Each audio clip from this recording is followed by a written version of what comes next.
ये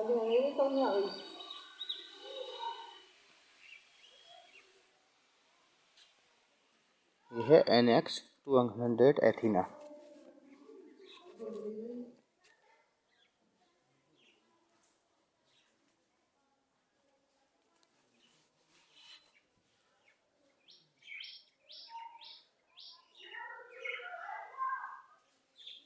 इससे वहाँ पे टारगेट हिट होगा। अब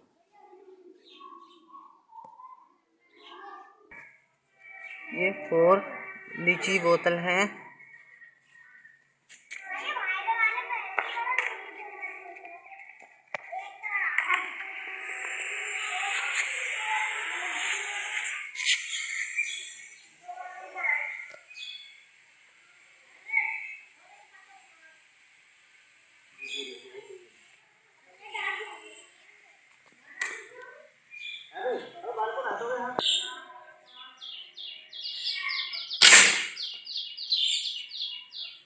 भाई का बहुत बढ़िया निशाना है।